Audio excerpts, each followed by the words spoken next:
ஓம் சாய்ராம், ஜெய் சாய்ராம். என் அன்பு குழந்தையே, நீ எப்பொழுதும் அமைதியாகவே இருக்கக்கூடாது. யார் உன்னை கீழே நோக்கி விழ செய்தார்களோ அவரை நோக்கி நீ மேலே எழு. எதற்காகவும் தயங்கி போய் கூனி குறுகி நிற்காதே. உனக்கு துணையாக உன் அப்பன் ஈசன் நான் இருக்கிறேன். நீ கவலையின்றி தைரியமாக மேலே எழுந்து வா. நீ மேலே எழும்புவதற்கு என்னுடைய கையை தருகிறேன். என் கையை பிடித்துக்கொண்டு நீ மேலே எழுந்து வா. நீ ஒரு இடத்தில் அவமானப்படும் போது கூனி குறுகி நிற்காமல் அவதாரம் எடுத்து காட்ட வேண்டும். கீழே வீழ்கின்ற போது விஸ்வரூபமாக எழ வேண்டும். உன் மனம் புண்படுகின்ற போது எல்லாம் புன்னகை செய். அதுவே அவர்களுக்கு மிக பெரிய தண்டனையாகிவிடும். நீ அவர்களிடம் வாதாடுவதை விட்டுவிட்டு நான் அவர்கள் முன்னையில் வாழ்ந்து காட்டுவேன் என்ற சபதம் எடு. நீ அன்பிற்காக ஏங்கி தவிக்கும் ஒரு இதயத்தை எந்த நிலையிலுமே அலட்சியப்படுத்தாதே. உன்னுடைய அன்பிற்காக ஏங்கி தவிக்கும் பல பேர் இருக்கின்றனர். உன்னை உயிராய் நினைக்கும் உறவு உன்னை விட்டு போகப் போகிறது. அதனால் உன்னுடைய கோபத்தை நீ விட்டுவிடு. அலட்சியப்படுத்தாதே அவர்களை. ஏனெனில் அதனை விட இவ்வுலகில் பெரிய பாவம் எதுவுமே இல்லை. உன்னை நம்பி வந்த உறவு அது. ஒருவனிடம் தர்ம சிந்தனை இருக்கும் பொழுது அந்த தர்மமே அவன் எதிர்காலத்தை பார்த்து கொள்ளும். ஏனென்றால் ஒரு மனிதன் என்ன பிரார்த்தனை செய்தாலும், எத்தனை மந்திரங்கள் உரியேற்றினாலும், எத்தனை அபிஷேகங்கள் யாகங்கள் செய்தாலும் கூட அவனிடம் உதவும் குணம் இல்லை என்றால் இறையருளை பெற முடியாது. ஒரு மனிதன் இறையருளை பெற வேண்டுமென்றால், ஏன் இறை நம்பிக்கை இல்லாவிட்டாலும் கூட பரவாயில்லை, தர்ம குணமும் பிறருக்கு உதவும் குணமும் இருந்துவிட்டால் போதும். இவன் இறைவனை தேடி போக வேண்டியதில்லை. அந்த இறைவனை இவரை தேடி வந்து விடுவார். இவன் இல்லம் நோக்கி வந்து விடுவார். எவன் அதிக அளவு தர்மம் செய்கிறானோ அவனிடம் இறையே வந்து கையேந்தும். அந்த அளவுக்கு தானத்திற்கு அவ்வளவு ஒரு மகிமை. பக்தினி, நீ இப்போது ஏன் குழம்பி போயிருக்கிறாய்? உனக்கு என்ன வர வேண்டும்? உனக்கு ஆரோக்கியம், பொருளாதாரம், மன நிம்மதி எதுவாக இருந்தாலும் என்னிடம் கேள். நான் உனக்கு தருகிறேன். நீ யாரிடமும் போய் கையேந்த வேண்டாம். நீ கவலைப்படாதே. யாரிடமும் கையேந்தும் நிலைப்படி நான் உன்னை வைக்க மாட்டேன். உன்னுடைய எல்லா பிரச்சனைகளுமே நான் தீர்த்து விடுகிறேன். என்னை நம்பு. என்னை முழுவதுமாக நம்பு. ஒரு முறையாவது, தினமும் ஒரு முறையாவது என்னுடைய பெயரை சொல்லி என்னை கூப்பிடு. உன் குழப்பங்களுக்கு எல்லாவற்றிற்குமே நான் விடை தருகிறேன். உனக்கு என்ன வர வேண்டும் கேள். நான் உனக்கு தருகிறேன். எடுத்துக்கொள். சந்தோஷமாக வாழ. எல்லாவற்றையுமே சிவனிடம் ஒப்படைத்து விடுங்கள். ஓம் நமச்சிவாய என்ற மந்திரமே உன்னுடைய வாழ்வின் தந்திரம் என்பதை மறந்து விடாதே. முதலில் கஷ்டத்தை வெளியே சொல்லாதே. நீ காலனை தேடிச் செல்லாதே. கவலைகளை மனதில் கொள்ளாதே. கற்பத்தில் உயிரை கொள்ளாதே. கண்டதை உணவாக உண்ணாதே. கண்டவர்கள் மனதை கில்லாதே. காசுக்காக தன் மானத்தை இழக்காதே. கலங்கி யாரிடமும் நிற்காதே. கள்ளமுள்ளோரை கண்டு திரும்பாதே. கற்பனையில் மூழ்கி ஏங்காதே. கால் போன போக்கிலே போகாதே. கர்மத்தை கையில் ஏந்தாதே. காலம் கடந்து பெருமூச்சு வாங்காதே. கடவுள் மீது ஒருபோதும் பழி போடாதே. நான் சொல்வது எல்லாம் விளங்குகிறதா? உன்னுடைய கஷ்டத்தை முதலில் நீ வெளியே சொல்லக்கூடாது. காலனை தேடி செல்லக்கூடாது. தானாகவே வரட்டும் என்று விடு. கவலைகளை மனதிலேயே கொள்ளாதே. கற்பத்திலேயே ஒரு உயிரை கொல்லக்கூடாது. அது மிக பெரிய பாவம். கண்டதையும் உணவாக உண்ணாதே. உன்னுடைய வயிற்றுக்கு எது பொருந்துமோ அதை மட்டுமே உண்ணு. கண்டவர்கள் மனதை கில்லாதே. அடுத்தவர்களுடைய மனதை புண்படுத்தாதே. காசுக்காக உன்னுடைய தன்மானத்தை நீ இழக்கக்கூடாது. தன்மானம் முக்கியம். நீ யாரிடமும் போய் கலங்கி நிற்காதே. எனக்கு யாரும் இல்லை என்று சொல்லாதே. கள்ளமுள்ளோரை கண்டு திரும்பாதே. அதாவது வஞ்சக எண்ணம் உள்ளோரை கண்டால் நீ உடனே திரும்பி வந்துவிடு. அவர்கள் முகத்தை கூட பார்க்காதே. கற்பனையிலேயே மூழ்கி ஏங்காதே. பேராசைப்படக்கூடாது என்கிறார். கால் போன போக்கிலே போகாதே. எங்கு வேண்டுமானாலும் போகலாம். கால் போன போக்கில் போனால் செல்ற இடம் கூட தெரியாது. கர்மத்தை கையில் ஏந்தாதே. நல்லதை மட்டுமே செய். உன் கர்மா எல்லாமே அழிந்துவிடும். காலம் கடந்து பெருமூச்சு வாங்காதே. நேரம் உள்ள போதே தூற்றிக்கொள். நேரம் போனால் பிறகு கிடைக்காது. நேரம் மிக அற்புதமானது, திரும்பி வராது. கடவுள் மீது ஒருபோதும் பழி போடாதே. யான் கேட்டு என் கடவுள் எனக்கு செய்யவில்லை என்று அவரை திட்டாதே. அவருக்கு தெரியும் உனக்கு எப்போது எப்படி செய்ய வேண்டும் என்று. கடவுளுக்கு தெரியும். அவருக்கு தெரியாமலையா நீ வந்தாய்? கடவுள் மீது ஒருபோதுமே பழி போடும் எண்ணத்தை விட்டுவிடு. அவன் அப்பா எல்லாவற்றையுமே பார்த்து கொள்வார் என்ற நம்பிக்கையோடு இரு. நீ நினைத்த செயல் விரைவிலேயே என் ஆசையுடன் நடக்கப் போகிறது. உன்னை சரியான நேரத்தில் நான் கரம் குழித்து இழுத்து வந்து விட்டேன். நீ பயப்படாதே. எல்லாமே என்னுடைய ஆசைப்படியே நடக்கும். வாழ்வில் நடைமுறையில் உள்ள சில விஷயங்களை யதார்த்தமாக நீ புரிந்து கொண்டால் இன்பத்தையும் துன்பத்தையும் சமநிலையில் ஏற்கலாம். நீ முயற்றுப்பார். என் துணையோடு எல்லாவற்றையுமே போராடிப்பார். போராட்டமே இல்லாத வாழ்க்கை இங்கு யாருக்குமே அமைவதில்லை. போராட்டத்தை சந்திக்காத எந்த உயிரும் இந்த பூமியில் வாழ முடியாது. தெரிந்து கொள். பிறந்தது முதல் இறப்பது வரை போராட்டம் இருந்து கொண்டுதான் இருக்கிறது. பிறந்த குழந்தை கூட அழுகை என்னும் சத்தம் செய்துதான் தன்னுடைய தேவைகளை பூர்த்தி செய்கிறது. போராட்டத்தில் பிறந்து போராட்டத்தில் வளர்ந்து போராட்டத்தில் மடிவதுதான் வாழ்க்கை. இன்று மனிதன் போராட்டம் இல்லாத வாழ்க்கை வாழ ஆசைப்படுகின்றான். அதைத்தான் விரும்புகின்றான். வாழ்க்கையில் தங்கள் குறிக்கோளை நிலைநிறுத்திக் கொள்ள ஒவ்வொரு மனிதனும் இவ்வுலகில் போராட வேண்டியிருக்கிறது. பூந்தோட்டத்தில் ஒவ்வொரு நாளும் புது புது மலர்கள் பூப்பதுண்டு. ஆனால் அவை நிலைப்பது இல்லை. அது நியதியும் இல்லை. அதுபோலத்தான் வாழ்க்கை என்னும் பூந்தோட்டத்தில் ஒவ்வொரு நாளும் புது புது மலர்களாக பூத்து கொண்டிருக்கிறோம். எவ்வாறு பூந்தோட்டத்தில் மலர்ந்த ஒரு பூ நிலைப்பது இல்லையோ அது போலத்தான் வாழ்க்கையும். போராட்டங்கள் இல்லாமல் வாழ்வில் எதுவுமே வெற்றி பெற முடியாது. போராட்டம் இல்லை என்றால் வாழ்க்கை உப்புச்சப்பு இல்லாமல் போய்விடும். வாழ்க்கையில் உங்களுக்கு அழுவதற்கு 100 காரணங்கள் இருந்தாலும் சிரிப்பதற்கு என்னிடம் 1000 காரணங்கள் இருக்கிறது என்று வாழ்ந்து காட்டு. சரியான நேர்மையான வாழ்க்கை பயணப்பாதை முட்கள் நிறைந்த கரடுமுரடான பாதைத்தான். இப்பாதையில் முட்களாகவும் கரடுமுரடான கற்களாகவும் பிறரின் அவமான பேச்சுக்களும் பழிச்சொற்களும் நியாயமில்லாத விமர்சனங்களும் தான் நிறைந்திருக்கும். அதை நீ தெரிந்து கொள். வாழ்க்கை என்பது அவ்வளவு சுலபமல்ல. களை இல்லாத தோட்டமில்லை. அதுபோலத்தான் போராட்டம் இல்லாத வாழ்க்கையும் இல்லை.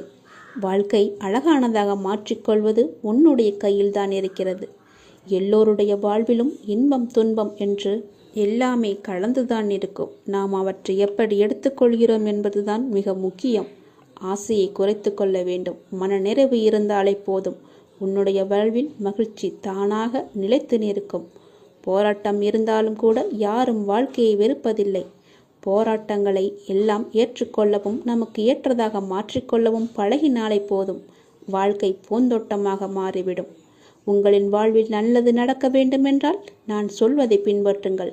நீங்கள் எப்படிப்பட்ட பாதையில் பயணம் செய்தாலும் உங்கள் நற்சிந்தனையாலும் நற்செயல்களாலும் மலரும் புதிய பயனுள்ள மலர்களால் பாதையை நிரப்புங்கள். உங்கள் வாழ்வு இனிதாக அமையும். நீங்கள் வாழ வாருங்கள். என்னுடைய ஆசையுடன் நீங்கள் போராட்டத்தில் குதிக்க தயாராக இருங்கள். என் துணை உனக்கு உண்டு. வாழும் ஒவ்வொரு நிமிடமும் இறை சிந்தனையுடன் இருங்கள். இறை சிந்தனை உள்ள பொழுது விழிப்புணர்வுடன் ஒவ்வொரு செயலையுமே நன்றாக துல்லியமாக எந்த குறையும் இல்லாமல் செய்ய முடியும். விழிப்புணர்வுடன் நீங்கள் செய்யும் எந்த செயலும் தவறாவதற்கு வாய்ப்பே கிடையாது. விழிப்புணர்வுடன் செய்யும் செயல்கள் நிச்சயம் ஒரு நாள் வெற்றியை தரும். உங்களுக்கு கிடைக்கும் வெற்றிக்கும் தோல்விக்கும் நிச்சயமாக ஒரு காரணம் இருக்கும். இரண்டையும் ஒன்றாக எடுத்துக்கொள்ள நீங்கள் முயற்சி செய்யுங்கள். வெற்றிக்காக மட்டும் செயல்களை செய்யக்கூடாது. ஒவ்வொரு செயலையும் இறைவனுக்காக நீங்கள் செய்யுங்கள். உங்களை படைத்த கடவுளுக்காக செய்யுங்கள்.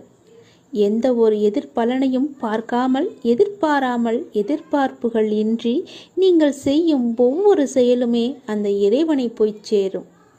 உங்களுடைய புண்ணிய கணக்கில் சேரும். அதற்கு நிச்சயமாக பல மடங்கு பலன்கள் உங்களை தேடி தானாக வந்து சேரும்.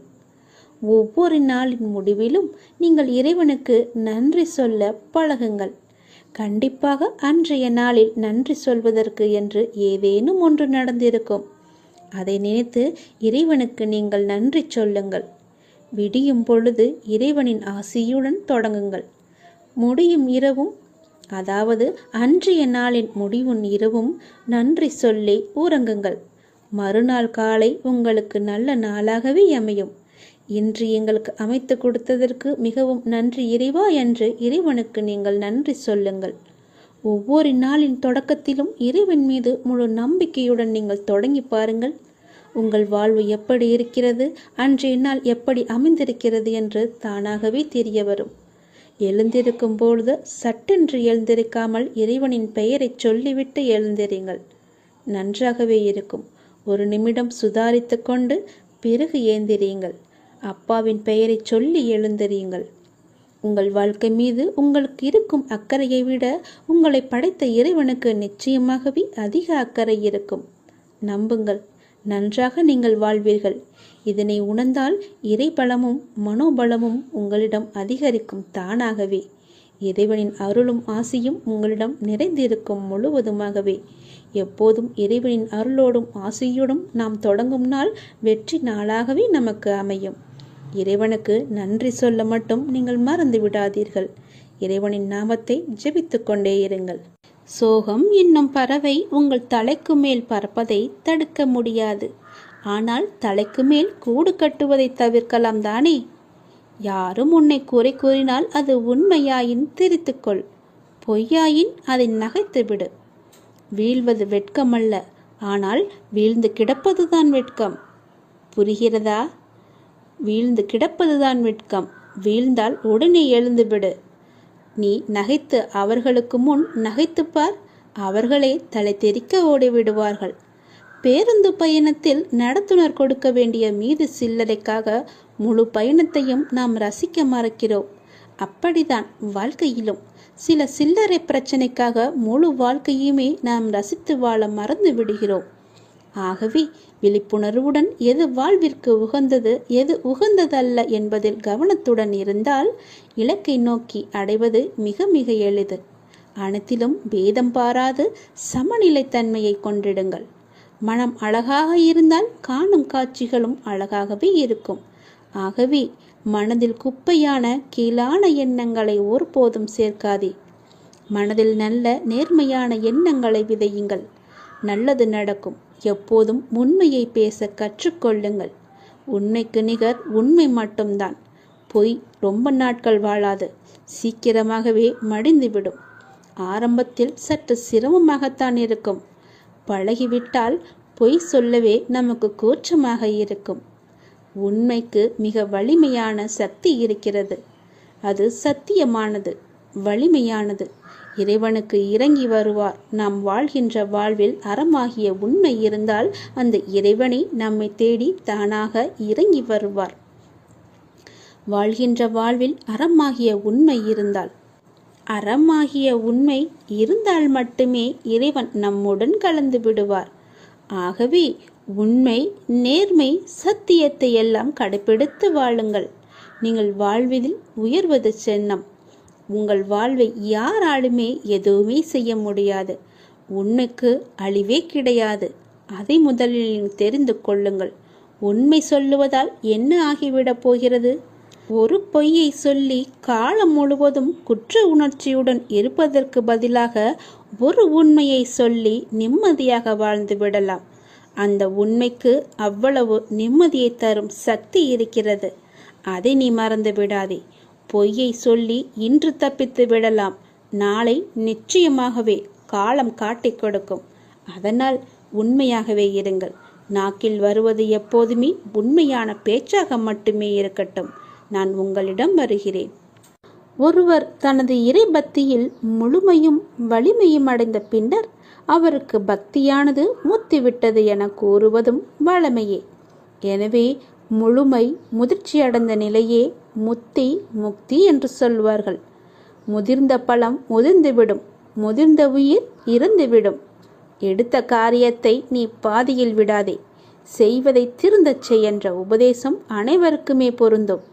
குருவை அடைந்து மரியாதையுடன் கற்றுக்கொள். கற்றதை மனனம் செய்து உருவேற்றிக்கொள் என்பது எல்லா மாணவர்களுக்குமே பொருந்தும்.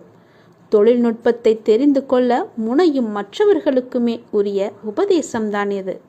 எதற்காக எனக்கு சொல்கிறேன் என்று கேட்டதை நீங்கள் ஆசைப்படுவதெல்லாம் கிடைக்காமல் இருப்பது உங்களை ஒரு சிறந்த வாழ்க்கைக்கு கொண்டு செல்வதற்காகவே இருக்கும் என்பதை நம்பு.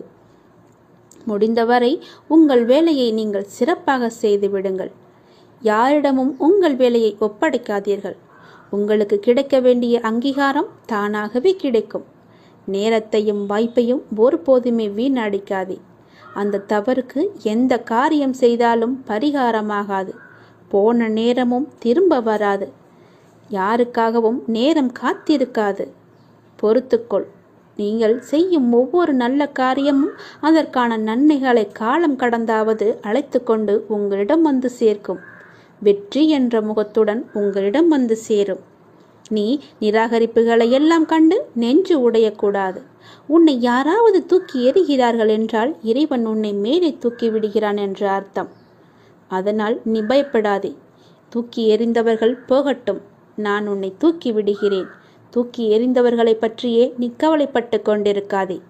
எதிர்பார்த்து எதிர்பார்த்து ஏமாற்றங்கள் மட்டும்தான் கிடைக்கும். என் வாழ்வில் அற்புதங்களை நிகழ்த்துவேன் என்று நீ நம்பிக்கையுடன் காத்திருக்கிறாய் அல்லவா? உன் தந்தை நிச்சயமாகவே உன் வாழ்வில் அற்புதங்களை நிகழ்த்தப் போகிறேன். சில நேரங்களில் நீங்கள் செய்யக்கூடிய செயல்களை எல்லாம் சிந்திக்க வேண்டாம், கற்பனை செய்ய வேண்டாம். அது ஆச்சரியப்படுவதற்கில்லை. எல்லாவற்றையும் சிறப்பாக செயல்படும் என்று மூச்சு விடுங்கள். நம்பிக்கை வைத்திருங்கள். நான் அப்பா, என்னுடைய அப்பா சிறப்பாக அதை முடித்து தருவார் என்ற நம்பிக்கையோடு நீங்கள் காத்திருங்கள். நான் அவர் மீது வைத்திருந்த நம்பிக்கையும் பக்தியும் பொறுமையும் தன்னம்பிக்கையும் அவர் எனக்கு நிச்சயம் அதற்கான பலனை தருவார் என்று நம்புங்கள். நீ வைத்த நம்பிக்கைக்கு நிச்சயமாகவே நான் கைமாறு செய்வேன். உன் மனதில் எந்த சலனமும் இல்லாமல் இருக்கிறாய். நான் உனது பாவ மூட்டையை தூக்கி நான் சுமக்கிறேன். நீ கவலைப்படாதே. எல்லாவற்றையுமே நானே பார்த்து கொள்கிறேன். நீ எப்பொழுதும் போல சந்தோஷமாக இரு. நீ இப்போது உன் மனதில் ஏகப்பட்ட குழப்பங்களுடன் பதற்றத்துடனும் இருக்கின்றாய். வீணான கவலைகளை உன் மனதில் வைத்து கொண்டிருக்கிறாய். உன் மனமானது, உன் இதயமானது துடித்துடிப்புடன் காணப்படுகிறது. ஏன்? எதற்காக? வீணாக எதற்காக இந்த கவலை? ஏன் இந்த குழப்பம்? எதற்காக இந்த பதற்றம்? ஏன் இந்த துடித்துடிப்பு? நீ முதலில் அனைத்தையுமே விட்டுவிடு. உன் வேலைகளை பார்த்து கொண்டிரு. போகிற போக்கிலேயே போய்கொண்டிரு. எதையும் நீ தூக்கி சுமந்து கொண்டிருக்காதே. அதை முதலில் மறப்பதற்கு என்ன செய்ய வேண்டுமோ அதை செய். உன்னுடைய மனம் அதிலேயே லயித்து இல்லாமல் வேறு பக்கம் திருப்பு. அப்போதுதான் அவற்றை பற்றி எண்ணம் உன் மனதில் இழுக்காமல் இருக்கும். நான் உனக்காக அவதரித்தவன். நான் இருக்கும்போது எதற்காக நீ கவலைப்படுகிறாய்? உன்னை நல்லபடியாக உயர்த்த உனக்காக பாடுபட்டு கொண்டு நான் இங்கே இருக்கிறேன். தயவு செய்து நான் உன்னுடன் இருப்பதை நீ உணர்ந்து கொள். நான் வருவதற்கு முன்பும் வந்ததற்கு பிறகும் நடந்து கொண்டிருப்பதை நீ உணர்ந்து கொள். நான் வருவதற்கு முன்பு என்ன செய்து கொண்டிருந்தாய், நான் வந்த பிறகு எப்படியெல்லாம் உன்னுடைய பிரச்சனைகள் தீர்ந்தன என்று கொஞ்சம் திரும்பிப்பார். உன்னை எப்படி நான் கைவிடுவேன் என்று ஒரு நொடியில் நீ நினைத்து விட்டாய்? உன் அப்பா உன்னை பார்த்து கொள்ள மாட்டேனா? உன்னை அவ்வளோ சீக்கிரம் விட்டு விடுவேன் என்று நினைக்கிறாயா? உன்னை அனைத்து திசைகளிலிருந்தும் பாதுகாத்து கொண்டிருக்கிறேன். நான் இருக்கும் இடத்தில் எவரையுமே நெருங்க விட மாட்டேன். நான் உனக்குள்ளே நீக்கமர நிறைந்திருக்கிறேன். என் கண் பார்வை உன் மீது விழுந்து கொண்டிருக்கும் போது எந்த கெடுதலும் வந்து உன்னை துன்புறுத்திவிட முடியாது. தெரிந்து கொள். எந்த துன்பமும் உன் அருகில் கூட வர பயப்படும். நான் இருக்கிறேன். நீ பயப்படாதே. உனக்கு வரும் பிரச்சனைகள் எல்லாமே சிறு சிறு வகைதான். பயப்படாதே. பெரிதாக ஒன்றையும் நான் கொடுக்க மாட்டேன். கொஞ்சமாவது உனக்கு பக்குவம் வேண்டும் என்பதற்காகத்தான் இதையெல்லாம் கொடுத்தேன். சின்ன பிரச்சனையை பெரிதாக பார்க்காதே. மனதில் போட்டு குழப்பத்தை ஏற்படுத்தாதே. உன்னை நீயே பதற்றப்பட வைக்காதே. வீணான கவலைப்பட்டு உன் உடம்பை நீ வீணடிக்காதே. உன் இதயம் சீராக துடிக்க வேண்டும். அப்பொழுதுதான் நீயும் நன்றாக இருப்பாய். எப்படி என் வேண்டுகோள்கள் அனைத்தையும் இப்படி நிறைவேறியது என விரைவிலேயே நீ ஆச்சரியப்பட போடுகிறாய். கவலைப்படாதே குழந்தையே. என் கண்ணிலிருந்து வரும் அருள் கதிரால் நீ பாதுகாக்கப்படுகிறாய். அதனால் நீ கவலையை விடு. என்னுடைய கண்ணின் ஒளி உன் மீது இருக்கிறது. என் பார்வை முழுவதுமாகவே உன் மீது மட்டும்தான் இருக்கிறது. என்னை மீறி எதுவுமே உனக்கு நடக்காது. பயப்படாமல் தைரியமாக இரு. சந்தோஷமாகவே வைத்துக்கொள்.